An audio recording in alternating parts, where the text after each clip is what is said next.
Hello friends, আমার education helpline চ্যানেলে আবার সকলকে স্বাগত। বন্ধুরা, আজকে আমি আবার একটা নতুন ভিডিও নিয়ে তোমাদের কাছে হাজির হয়েছি। আজকের আমার ভিডিওর টপিক হলো বিখ্যাত ব্যক্তিদের জন্মস্থান। আমি প্রথমেই যার কথা বলবো তিনি হলেন বিশ্বকবি রবীন্দ্রনাথ ঠাকুর। তার জন্মস্থান হলো কলকাতার জোড়াসাঁকোয়।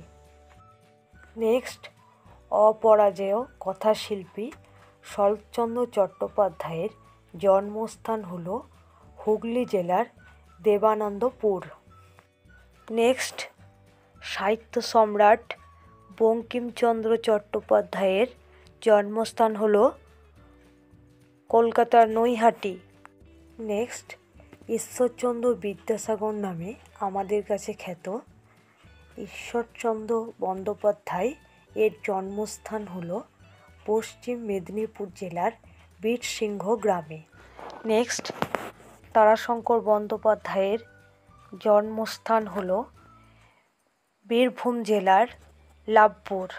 নেক্সট, বিখ্যাত সাহিত্যিক বিভূতিভূষণ বন্দ্যোপাধ্যায়ের জন্মস্থান হল উত্তর চব্বিশ পরগনা। নেক্সট, যিনি আমাদের কাছে 1084 মা নামে খ্যাত এই মহাশ্বেতা দেবী, তার জন্মস্থান হল ঢাকায়। নেক্সট, বিখ্যাত ঔপন্যাসিক আশাপূর্ণা দেবীর জন্মস্থান হল হুগলি জেলার বেগমপুর।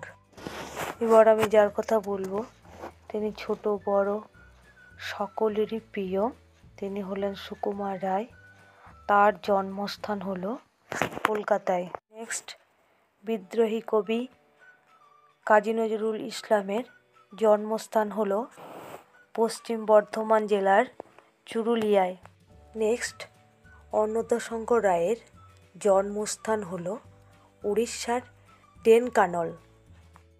নেক্সট, ভারত পথিক নামে খ্যাত রাজা রামমোহন রায়ের জন্মস্থান হল হুগলি জেলার রাধানগরে।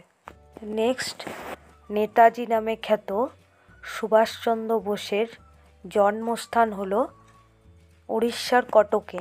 নেক্সট, জাতির জনক মোহনদাস করমচাঁদ গান্ধীর জন্মস্থান হল গুজরাটের পোরবন্দরে। নেক্সট, বিপ্লবী সূর্য সেনের জন্মস্থান হল চট্টগ্রামের নোয়াপাড়ায়। নেক্সট, রামকৃষ্ণ পরমহংসদেবের জন্মস্থান হল হুগলি জেলার কামারপুকুর। নেক্সট, স্বামীজি নামে খ্যাত স্বামী বিবেকানন্দের জন্মস্থান হল কলকাতা। নেক্সট, বিশিষ্ট পরিচালক সত্যজিৎ রায়ের জন্মস্থান হল কলকাতায়। নেক্সট, ভারতের মিসাইল ম্যান নামে খ্যাত APJ আব্দুল কালাম এর জন্মস্থান হল তামিলনাড়ুর রামেশ্বরম। বন্ধুরা, আজকের এই ভিডিওর মাধ্যমে আমরা জেনে নিলাম যে বিখ্যাত ব্যক্তিদের কার কোথায় জন্মস্থান। বন্ধুরা, এই ভিডিওটা ভালো লাগলে অবশ্যই লাইক, কমেন্ট, শেয়ার করবে। তোমাদের একটা লাইক আমাকে আরও নতুন নতুন ভিডিও বানাতে সাহায্য করবে। আর বন্ধুরা, এরকম নতুন নতুন ভিডিও পেতে আমার চ্যানেলটাকে অবশ্যই সাবস্ক্রাইব করে নেবে। আর আমি নতুন নতুন ভিডিও নিয়ে আমার এই চ্যানেলে আবার হাজির হব। নমস্কার।